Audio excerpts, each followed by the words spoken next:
Apresentamos Através da Bíblia, o programa que leva você ao estudo sistemático e detalhado do Livro dos Livros, a Palavra de Deus. Estes estudos são de autoria do Dr. J. Vernon Magui e apresentados pelo pastor e professor Itamir Neves.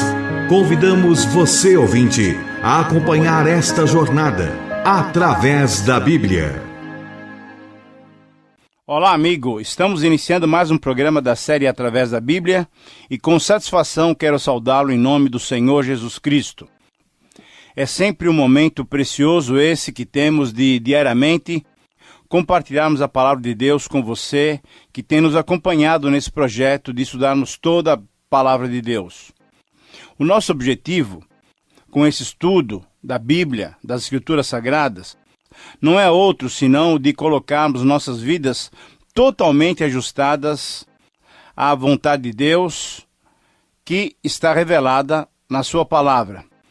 Espero que seja esse também o seu alvo e a sua motivação, mas só saberemos ser essa a sua motivação e os seus objetivos de vida se você compartilhar conosco.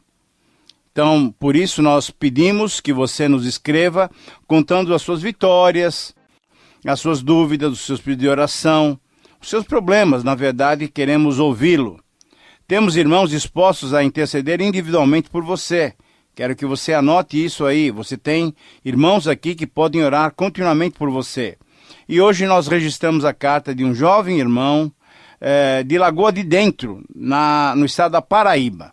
Lagoa de Dentro, na Paraíba. As suas palavras são as seguintes: eu tenho 16 anos e sempre ouço esse programa. Tenho sofrido muitas tentações e o pecado sempre está batendo em minha porta. O programa Através da Bíblia tem me ajudado muito a vencer e enfrentar as tribulações que venho passando. Que Deus abençoe a todos que contribuem para a realização dessa obra. Orem por mim. Querido irmão, o seu interesse desde cedo pelo estudo da Palavra de Deus é encorajador. Continue assim. Continue assim porque certamente Deus irá te abençoar. E é claro que vamos colocar o seu nome em nossa lista de oração. Por isso eu quero que você também reserve esse tempo. E eu quero convidar a todos os nossos ouvintes para que durante esses próximos minutos possamos todos nós chegarmos ao trono da graça de Deus e orar, buscando a presença do Senhor para as nossas vidas e para esse programa em especial. Vamos orar então. Pai querido, obrigado porque Tu és o Deus que nos fortalece. Obrigado porque Tu conheces cada uma de nossas necessidades. Senhor, te pedimos que conforme a Tua perfeita vontade, aquilo de que necessitamos seja suprido. Abençoa, Senhor, esse nosso ouvinte. Tu conheces o seu coração e as suas necessidades.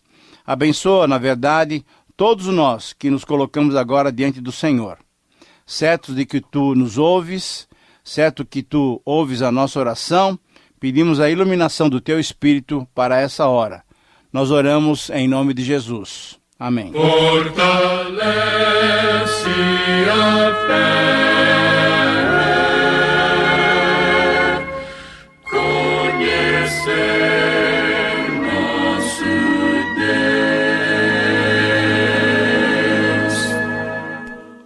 Querido amigo, nossa tarefa hoje é de estudar o capítulo 2 do livro de Mateus.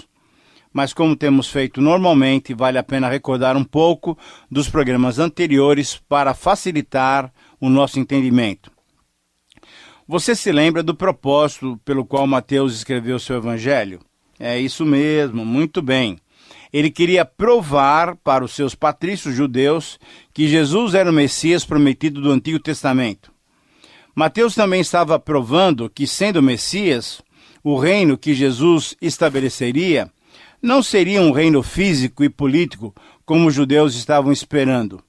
O reino dos céus era algo espiritual e seria instalado no coração daqueles que o aceitassem.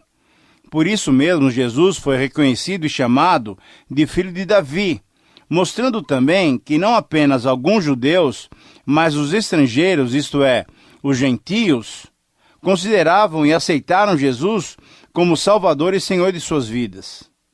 Então, a pergunta que cabe agora é se você já aceitou a Jesus como seu Salvador e Senhor. Pela fé, você já tem recebido essa preciosa bênção de Deus através de Jesus Cristo?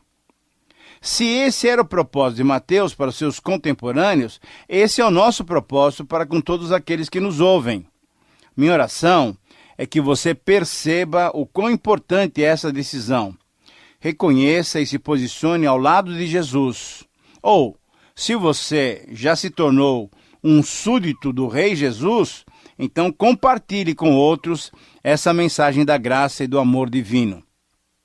Muito bem, agora eu quero sugerir que você abra sua Bíblia no capítulo 2 de Mateus para acompanhar o nosso estudo no dia de hoje.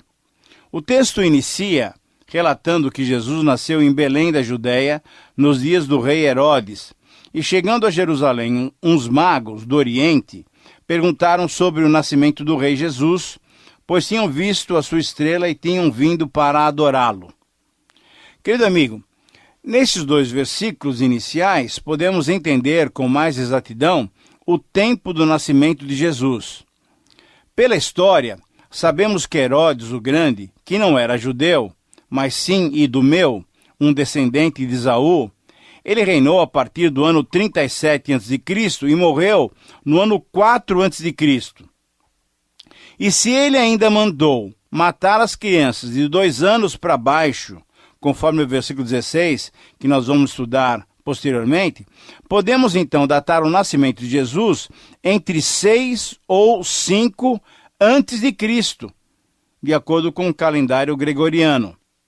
Um outro detalhe importante nesses versos é a menção dos magos, isto é, de astrólogos, provavelmente da Pérsia, que misturaram suas crendices pagãs com as profecias que conheciam do Antigo Testamento, profecias que eles conheceram através dos judeus dos tempos do exílio. Então eles viajaram para adorar o rei dos judeus que fora prometido. Destaca-se também a chegada deles, não em Belém, pois para adorar o novo rei, era lógico que eles fossem a Jerusalém, que era a capital da nação. O fato de Mateus destacar que esses visitantes eram do Oriente indica que ele queria deixar claro para os seus leitores, para os seus amigos judeus, que Jesus veio para judeus e para gentios, sem qualquer distinção de raça. Mas ainda nesses versos encontramos a menção da expressão Rei dos Judeus. Mais uma vez comprovando o objetivo de Mateus destacar para seus leitores judeus que Jesus era o rei da linhagem de Davi, prometido desde os dias do Antigo Testamento. E por fim, ainda nesses versos, nós vemos o cumprimento de algumas profecias. Primeiro, de Miqueias 5:2, que apresentava Belém como o local do nascimento de Jesus. Segunda, de Números 24:17, que antevia que uma estrela de Jacó e um cetro se levantaria em Israel, sendo que essa estrela vista pelos magos indicava o local do nascimento do futuro rei. Terceiro, a profecia de Zacarias 9:9, que predizia a vinda do rei dos judeus, que seria um descendente do rei Davi. Querido amigo, você percebe a soberania de Deus sobre esses 2 versículos iniciais? Tudo estava sob o controle soberano de Deus. Mas vamos prosseguir. Na próxima sessão, nós encontramos uma reação ao questionamento feito pelos magos. O texto do verso 3 diz que Herodes e toda Jerusalém se alarmaram. Isso nos faz questionar o que temos visto e ouvido tradicionalmente. Será que a visita de apenas 3 estrangeiros alvoroçaria um rei e toda a sua cidade? Mas quem disse que eram 3? Só porque foram 3 os presentes, isso é, ouro, incenso e mirra, seriam 3 os magos? Para se alarmar uma cidade, o número desses astrólogos devia ser bem maior. Quantos? Não sabemos. 10, 100, 200, 300? A Bíblia não diz, mas também não diz que foram apenas 3. E muito menos diz o nome deles. Então, querido amigo, parece que temos mais conhecedores da tradição e dos cartões de Natal do que conhecedores da verdadeira história bíblica. Você já percebeu isso? Então veja só, Herodes interessou-se muito pelo assunto, lógico, como não podia deixar de ser diferente. Ele era um homem muito ambicioso. Ele era Herodes o Grande e tinha obtido essa posição por meio do governo romano. E ele não pertencia à nação de Israel, porque ele era idumeu.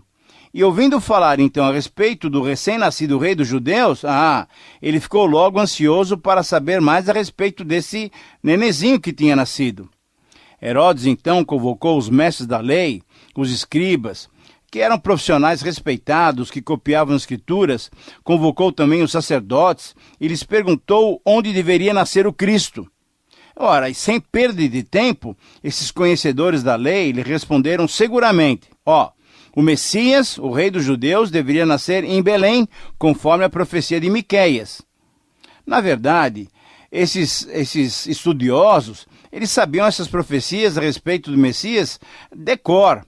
Provavelmente eles tinham memorizado muitas delas. Mas é interessante percebermos que, embora tivessem conhecimento intelectual, eles não demonstraram um mínimo zelo espiritual para irem junto com os visitantes averiguar se de fato algo sobrenatural estava acontecendo. Veja só, eles não se preocuparam em confirmar se estava ocorrendo o cumprimento de uma tão aguardada profecia. Belém ficava a apenas uns 10 quilômetros de Jerusalém, então era possível eles irem. O problema deles é que esse conhecimento que eles tinham era acadêmico, não tinha uma significação espiritual para eles. Eles conheciam a história do Antigo Testamento e aquelas verdades, mas veja só, esse conhecimento era apenas intelectual, meramente intelectual, sem nenhum sentido para a vida deles, sem nenhum sentido espiritual. Querido amigo, esse é o perigo para muitos de nós hoje em dia. Muitos têm na Bíblia apenas um conhecimento intelectual, conhecem a Bíblia de uma maneira intelectual, racional. A Bíblia, para eles, é só um livro de histórias e de doutrinas. Muitos até conhecem as profecias a respeito da vinda de Jesus e estudam todos os seus detalhes, mas parece que não creem nessas verdades. Por quê? Porque as suas vidas não são transformadas. Muitos estudam as profecias a respeito da vinda de Jesus e fazem até muito bem, porque esse é um dos assuntos mais empolgantes e importantes de toda a palavra de Deus. Mas a pergunta é, será que estão preparados para se encontrarem com Jesus na sua segunda vinda? Será que não ficariam embaraçados se Jesus viesse exatamente agora? Querido amigo, nem todos que conhecem as profecias, nem todos que conhecem a palavra de Deus estão preparados para o encontro com Jesus. Então a pergunta é dirigida exatamente a você. E você, como está? Você está preparado? Reflita sobre isso. Muito bem, depois que Herodes ouviu as palavras dos escribas, procurou então secretamente aqueles astrólogos orientais e perguntou-lhes há quanto tempo eles tinham visto aquela estrela. Este é um detalhe importante, pois provavelmente aquela estrela aparecera no céu muito antes de Jesus nascer. Anunciou, é verdade, o nascimento de Jesus, mas com bastante antecedência, porque aqueles viajantes do Oriente chegaram a Jerusalém quando Jesus já se achava em Belém, numa casa. Então, naquele tempo, não se viajava de jato, mas sim de camelo. Então, levou no mínimo 1 ano para que esses sábios orientais chegassem até Jerusalém após terem visto o primeiro sinal daquela estrela no céu. Eles saíram do Oriente, vencendo os imensos desertos, e com seus presentes eles foram caminhando demoradamente para oferecê-los ao novo rei. Não seria uma mera visita, não. Eles queriam ver, queriam homenagear e adorar o novo rei dos judeus. Herodes, então, se achava em perigo, pelo menos era assim que ele pensava. E por isso ele queria sutilmente eliminar o recém-nascido rei dos judeus. Para os seus planos, ele quis usar os próprios sábios do Oriente, enviando-os para Belém, a fim de encontrar o menino, para que depois trouxessem as notícias para ele. Herodes, numa espécie de um relatório especial, Herodes queria saber o local do nascimento e outras notícias sobre a criança. Na verdade, Herodes estava se demonstrando uma raposa política, cheia de artimanhas, cheio de sutilezas. Agora, você acha sinceramente que ele queria adorá-lo? Ele não tinha nenhum interesse em adorar o recém-nascido rei dos judeus. Ele queria localizá-lo para mandar matá-lo. Os magos, depois de ouvirem Herodes, foram guiados pela estrela até onde estava o menino. Pelo que lemos, não se tratava de um fenômeno meramente natural, que possa ser explicado por astrônomos estudiosos. Não, era um milagre mesmo, era uma intervenção sobrenatural de Deus para anunciar a chegada ao mundo daquele que foi o Criador de todas as coisas. Alguns cientistas têm procurado dar para esse fenômeno as mais diversas interpretações, porém nenhuma satisfaz realmente. Por quê? Ora, porque se trata de um caso incomum, fora do alcance da mentalidade da inteligência humana. O homem aceita o sobrenatural ou jamais explicará cientificamente os milagres. São milagres divinos.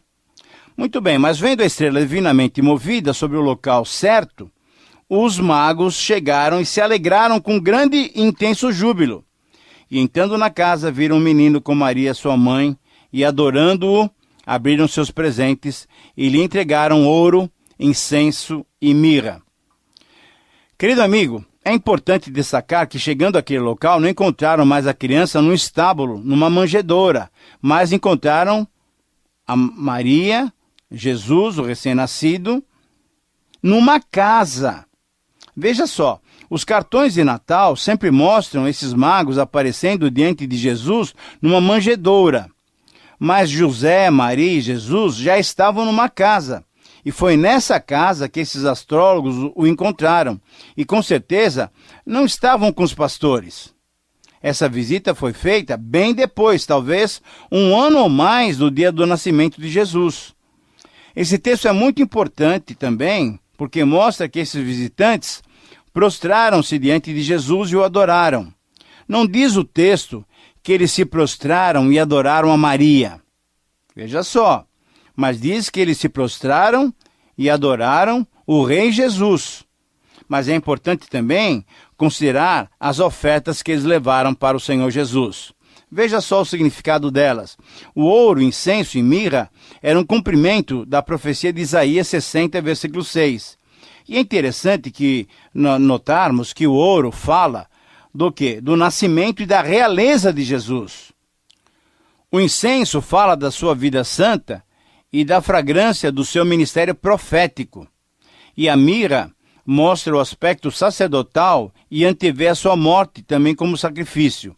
Então Jesus foi o único sacrifício válido em favor dos pecados do ser humano. Jesus veio para morrer em nosso lugar, resgatando-nos para Deus.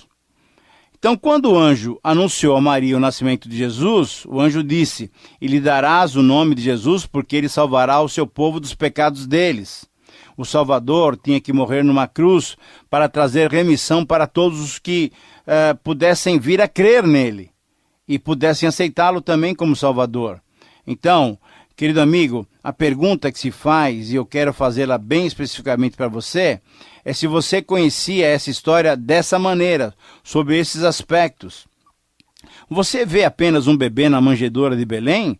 Ou você também já enxerga o seu Salvador morrendo na cruz, vertendo o seu sangue para limpar você dos seus pecados? É muito importante que conhecemos toda a história do Senhor Jesus, para não ficarmos apenas com aquelas cenas vistas nos cartões de Natal, nos presépios, que normalmente não mostram a verdade a respeito do Senhor Jesus. Querido amigo, vamos prosseguir. O texto prossegue no verso 12, nós temos o seguinte: ele relata que os magos, avisados por Deus, não voltaram mais para Jerusalém para se encontrar com Herodes. Ao invés disso, eles voltaram para sua terra por outro caminho. Os versos 13 a 15 relatam que, por orientação divina, através de um anjo, José foi para o Egito com Jesus e Maria, fugindo da fúria de Herodes, retornando a Israel somente depois da morte desse governante cruel. Esse relato é interessante por pelo menos 3 razões. Primeiro, o Egito, que antes fora um lugar de opressão para o povo de Israel, tornou-se, naquela circunstância, o local seguro para o refúgio da família do novo e do verdadeiro rei dos judeus. Segundo, o cumprimento da profecia de Oséias 11:1, do Egito chamei o meu filho, era uma referência ao povo de Israel, filho de Deus, que esteve escravizado por 400 anos no Egito. Então, aplicando essa profecia a Jesus, o Filho de Deus por excelência, percebe-se que Mateus tem intenção de que o leitor veja em Jesus o Messias, a personificação de Israel. E em terceiro lugar, mais ainda, Mateus demonstra que, assim como Moisés foi chamado para libertar Israel da escravidão física, conforme Êxodo 4:22, Jesus, o verdadeiro Filho de Deus, foi chamado para libertar toda a humanidade da escravidão do pecado. Nos versículos 16 a 18, encontramos o relato do triste episódio da matança das crianças inocentes. Esse episódio, essa matança, foi muito triste. Foi promovido por quem? Por Herodes, como uma vingança e como precaução para que ninguém lhe tirasse o trono de Israel. Esse massacre contra os meninos de Belém e de todos os seus arredores, de 2 anos para baixo, era o cumprimento de uma outra profecia do Antigo Testamento que estava lá em Jeremias 31:15. A profecia que figuradamente mostrava Raquel, a esposa amada de Israel, lamentando pelo sofrimento dos seus filhos, dizia respeito ao exílio que Israel sofreu ao ser levado para a Babilônia. Agora, querido amigo, você percebe quantos bebês foram mortos pela crueldade paranoica de Herodes? É muito difícil, na verdade, nós calcularmos. Não temos a mínima condição de calcular. Mas provavelmente não foi uma grande quantidade, pois Belém e os seus arredores não formavam uma grande cidade, mas com certeza a angústia e o sofrimento sentidos pelas famílias que perderam seus queridos filhos foi muito profunda, foi tremendamente grave, foi marcante, por causa de um egoísmo de um homem sem Deus. Será que nós percebemos como uma vida voltada para si mesmo e longe de Deus pode causar danos irreparáveis a inocentes? Minha oração é que nenhum de nós possa agir loucamente como Herodes agiu, fazendo outros sofrerem por sermos egoístas. E finalizando o capítulo, nos versículos 19 a 23, Mateus relata o retorno de José, Maria e Jesus para Israel, saindo do Egito por orientação divina. Por quê? Porque Herodes, que tinha tentado contra a vida de Jesus, já havia morrido. Mais uma vez, destaca-se a pronta obediência de José à palavra angelical, demonstrando-o como um homem temente a Deus e aberto às experiências sobrenaturais. O texto mostra que, por saber que Arquelau, filho de Herodes, que o sucedera, tinha assumido também o reino da Judéia, e que ele era tão injusto como seu pai, advertido novamente por Deus, José levou a sua família para a Galileia, indo morar numa cidade chamada Nazaré, para que se também cumprisse o Antigo Testamento.